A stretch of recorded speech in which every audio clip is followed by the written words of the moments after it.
Cairo ২৫০০ বছর ধরে দুনিয়ার সবচেয়ে গুরুত্বপূর্ণ শহরগুলোর একটি, মিশরের রাজধানী।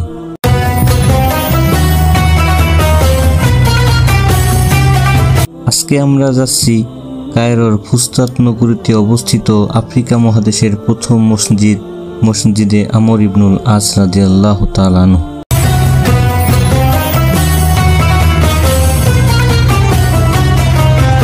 মসজিদে আমর ইবনে আস রাদিয়াল্লাহু তাআলা আনহু ইসলামী ইতিহাসের চতুর্থ মসজিদ। কায়রো শহরের সবচেয়ে ঐতিহাসিক মসজিদগুলোর মধ্যে এটি একটি।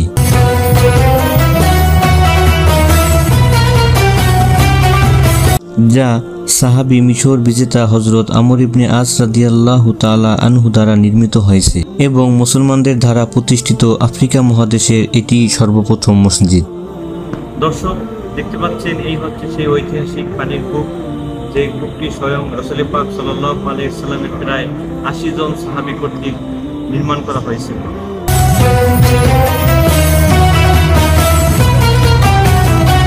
ওল্ড কায়রোর পথ ধরে আজকে আমাদের গন্তব্য আফ্রিকা মহাদেশের প্রথম মসজিদ ও ইসলামী খেলাফতের রাজধানী ফুস্তাতের প্রাণকেন্দ্রে। জান্নাতের পাহাড় জাবালে মুকাত্তামের পথ ধরে নয়নাভিরাম ঐতিহাসিক শহর দেখতে দেখতে আমরা এগোচ্ছি। বন্ধুরা, চলুন চলতে চলতে জেনে নেই ফুস্তাত নগরীর সংক্ষিপ্ত ইতিহাস।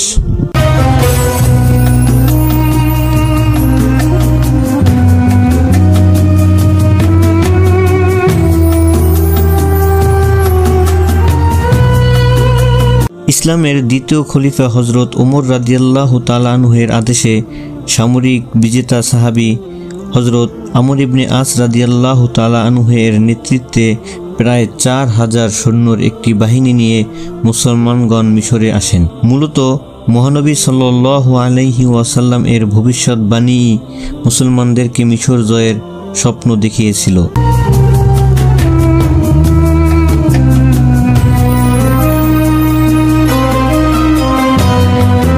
মহানবী সাল্লাল্লাহু আলাইহি ওয়াসাল্লাম বলেছিলেন, তোমরা অচিরেই মিশর জয় করবে।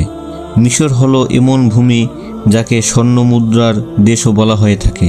আর তোমরা জয়লাভ করার পর অবশ্যই সে দেশের স্থানীয়দের প্রতি সদাচরণ করবে। মিশর জয়ের পরে আমর ইবনুল আস রাদিয়াল্লাহু তাআলা আনহু সুপ্রশস্ত ও পরিচ্ছন্ন রাজধানী তৈরির মনস্থির করলেন। অবশেষে কৌশলগত দিক বিবেচনা করে তিনি অপ্রতিরোধ্য বেবিলন দুর্গের উত্তরে পূর্ব পাশে জাবালে মুকাত্তাম ও পশ্চিম দিকে নীল নদের তীরবর্তী মাঝখানের জায়গাটি বেছে নেন। এখানেই তৈরি করেন ঐতিহাসিক ফুস্তাত নগরীর এবং নগরীর মাঝখানে একটি মসজিদ তৈরির নির্দেশ দেন। শহরের পরিকল্পনার জন্য ৪ জন সাহাবীকে নিযুক্ত করা হয়। তারা হচ্ছে যথাক্রমে মুয়াবিয়া ইবনে খাদিস, শরীফ ইবনে শামি, আমর ইবনে মুজেম, জিবরিল ইবনে নাসিরা রাদিয়াল্লাহু তাআলা আনহু। এদিকে মুসলিম বাহিনীর হাতে পরাজিত হয়ে বাইজেন্টাইন শাসকরা মিশরের ক্ষমতা চিরতরে হারায়। মিশরের উপরে কৃষি খাদ্য উৎপাদনের দিক দিয়ে সম্পূর্ণ নির্ভরশীল হওয়া এই বাইজেন্টাইন সাম্রাজ্য বিরাট ক্ষতির সম্মুখীন হয়ে পড়ে। অবশেষে আমাদের গাড়ি এসে থামলো ঐতিহাসিক ফুস্তাত শহরের প্রাণকেন্দ্রে, যে শহরেই প্রতিষ্ঠিত করা হয়েছে আমর ইবনুল আস মসজিদ।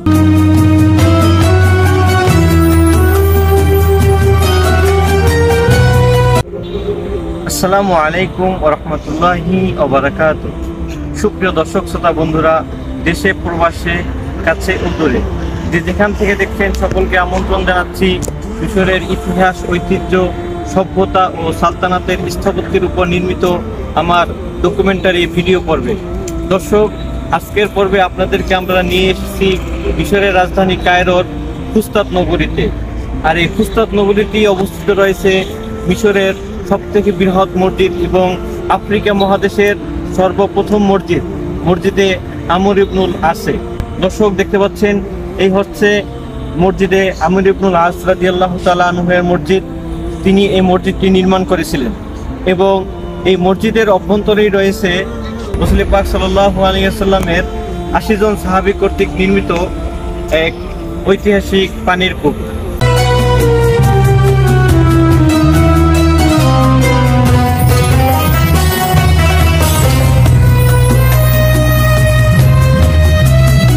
এই মসজিদ অসংখ্য সাহাবীর হাতে গড়া।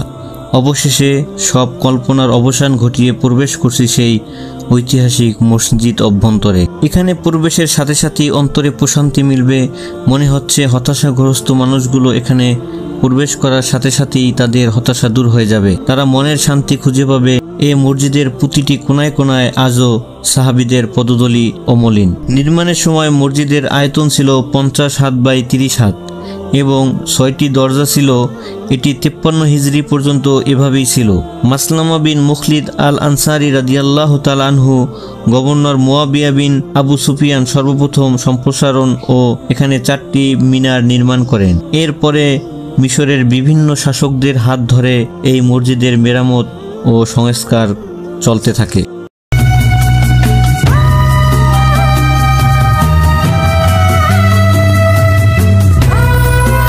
মুসলিম দেশগুলোর বিরুদ্ধে ক্রুসেডারের সময় বিশেষত 564 হিজরিতে মন্ত্রী সাওয়ার ভয় পেয়েছিলেন যে ক্রুসেডাররা ফুস্তাত শহর দখল করবে, তাই তিনি এ শহর রক্ষা করতে অক্ষম হওয়ায় ফুস্তাত নগরীতে আগুন ধরিয়ে দেন।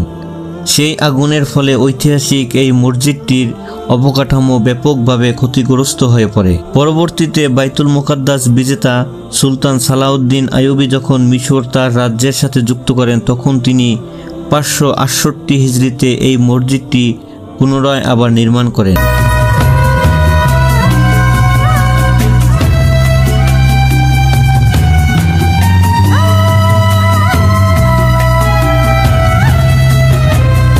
বন্ধুরা, এখন আমরা যাচ্ছি অগণিত সাহাবীর হাতে তৈরি সেই কূপটি দেখতে, যাকে মুস্তাজাবুদ দাওয়া বলা হয় বা দোয়া কবুলের স্থানও বলা হয়ে থাকে।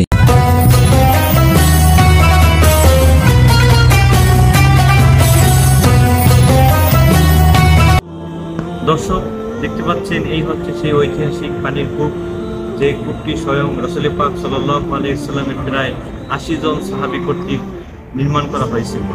এই কূপ থেকেই তারা পানি পান করেছিল। এই হচ্ছে সেই ঐতিহাসিক পানির কূপ। এই কূপটি রাসূল পাক সাল্লাল্লাহু আলাইহি ওয়াসাল্লামের প্রায় 80 জন সাহাবী কর্তৃক নির্মিত হয়েছিল। এটি এমন একটি কূপ এবং এমন একটি বরকতময় স্থান আপনাদের দেখাতে পেরে আমার নিজেরই ভালো লাগছে। এটি আমার জীবনের একটি মাইল ফলক হয়ে থাকবে এবং আমি আপনাদের জন্য যে ভিডিওগুলো তৈরি করে থাকি তার মধ্যে এই ভিডিওটি অত্যন্ত স্পেশাল হয়ে থাকবে। দেখতে পাচ্ছেন কূপটি মসজিদের অভ্যন্তরে রয়েছে, কিন্তু প্রথম যখন নির্মাণ করা হয়েছে তখন এটা মসজিদের পাশেই ছিল। যুগে যুগে বিভিন্ন সুলতানের সংস্কারের কারণে মসজিদ দিন দিন বড় হয়েছে আর কূপটি মসজিদের অভ্যন্তরেই রয়ে গেছে।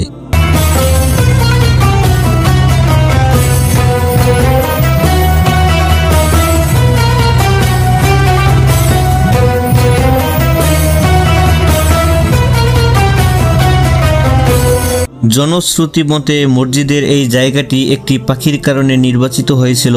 তৎকালীন রোম সম্রাট মেকাউকিসের রাজধানী আলেকজান্দ্রিয়ায় আক্রমণের পূর্বে এখানেই শিবির স্থাপন করেছিল আমর ইবনুল আস রাদিয়াল্লাহু তাআলা আনহুর নেতৃত্বাধীন মুসলিম সেনাবাহিনীগণ। পরবর্তীতে যখন শিবির গুটিয়ে নেওয়ার সময় হলো, তখন দেখা গেল যে সেনাপতির তাঁবুতে একটি কবুতর ডিম পেড়ে তাতে তা দিচ্ছে। তখন আমর ইবনুল আস রাদিয়াল্লাহু তাআলা আনহু এই তাঁবুটি গুটিয়ে না নেওয়ার জন্য নির্দেশ দিয়েছিলেন। পরবর্তীতে মুসলিম বাহিনী মিশর জয় করার পর সেই তাঁবুর জায়গাটিতে এই মসজিদটি স্থাপন করেন। তাই ফুস্তাত শহরকে তাঁবুর শহর হিসাবেও বিবেচনা করা হয়ে থাকে। এই মসজিদে 365টি পিলার রয়েছে এবং আসমাউল হুসনার সংখ্যা অনুযায়ী 99টি জানালা রয়েছে। প্রবেশের জন্য রয়েছে 12টি দরজা এবং বৈদ্যুতিক এই লাইটগুলো সর্বদা মসজিদকে আলোকোজ্জ্বল করে রাখে।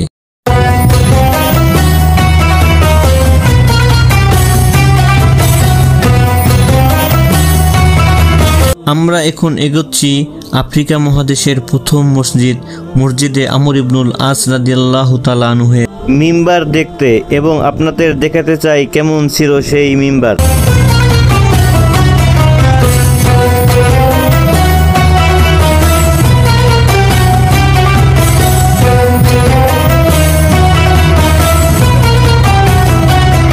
দর্শক দেখতে পাচ্ছেন, মসজিদের ঠিক অভ্যন্তরে রয়েছে আধুনিক কারুকার্যে নির্মিত পানি পান করার এক সর্বোচ্চ স্থাপনা।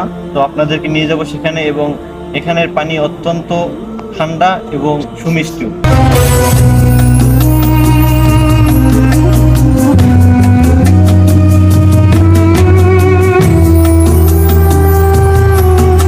মসজিদ অভ্যন্তরে আপনারা যে আধুনিক কারুকার্যের একটি ছাউনি দেখতে পাচ্ছেন, এর নিচে রয়েছে একটি পানির কূপ। মিশর হচ্ছে মরুভূমির দেশ। এখানে বছরে মাত্র 1 দিন বা 2 দিন বৃষ্টি হয়ে থাকে। বাকি 6 মাসই এখানে শীতকাল, বাকি 6 মাস গরমকাল। তাই মিশরের বিভিন্ন জায়গায় মানুষের পানি পান করার জন্য এরকমের ব্যবস্থা করা হয়ে থাকে। আর এই মসজিদটি যেহেতু প্রাচীনকালে নির্মিত হয়েছিল, তাই এখানের মানুষ যাতে সুমিষ্ট পানি পান করতে পারে এই জন্য এই ব্যবস্থা করা হয়েছিল, যা এখন আধুনিক রূপ নিয়েছে।